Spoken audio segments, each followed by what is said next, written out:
Kate, October 24th. Kate knew Victor wasn't happy, even before she looked up from her notes to see the anger settling over his face in a heavy cloud. The room was silent. Everyone, 5 lawyers from Sloan Thayer, 10 from Associated Mutual Bank, waiting for him to say something. Instead, Victor leaned back in his conference room chair, hands folded neatly in his lap. With his salt and pepper hair and perfectly tailored suit, he looked handsome and dignified, despite his obvious annoyance. Amid the uncomfortable quiet, Kate's stomach growled. She cleared her throat and shifted in her chair, hoping no one had heard. She'd been too nervous this morning to eat. There'd been the meeting, but there'd also been the argument she'd been bracing to have with Amelia.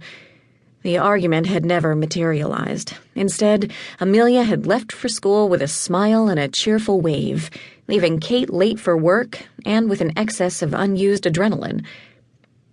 Kate glanced longingly at the endless array of bagels and fruit and sweets laid out on the conference room sideboard.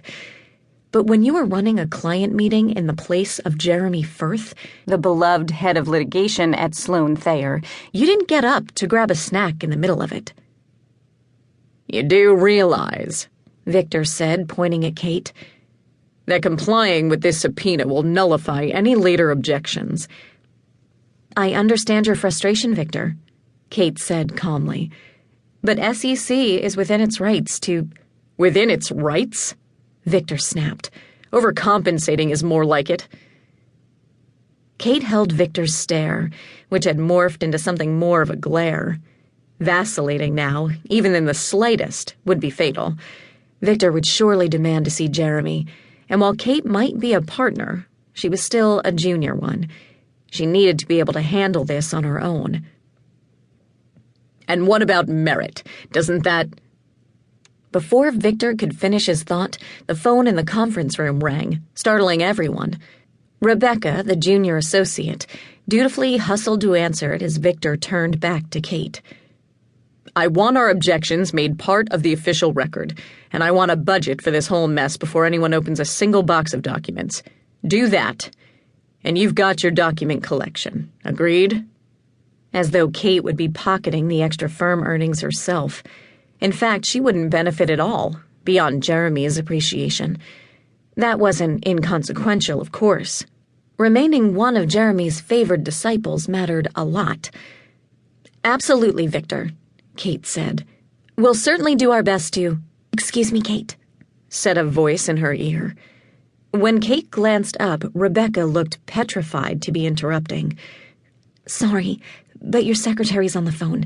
She says there's a call you need to take." Kate felt her face flush. Taking a call in the middle of a meeting with Victor Stark was even worse than grabbing a bagel. Kate's secretary, Beatrice, would never have interrupted that kind of meeting.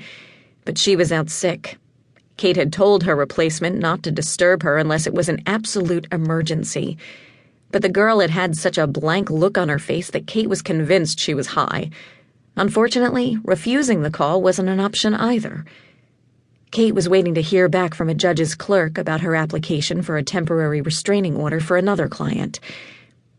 "Excuse me, for one moment, please," Kate said, trying to make it seem as though the interruption was all very expected. "I'll just be a second." The room was quiet as she made her way over to pick up the receiver. She could feel everyone staring at her. Luckily, as she pressed down on the flashing hold button, the conversation behind her finally picked up. Victor's associates laughed obediently, probably at one of his jokes. "This is Kate Barron." "Yes, Miss Barron," said the woman on the other end. "This is Mrs. Pearl, the Dean of Students at Grace Hall." A call she needed to take. How could her daughter not have even crossed her mind? "Is Amelia okay?" Kate's heart picked up speed. Yes, she's fine," Mrs. Pearl said.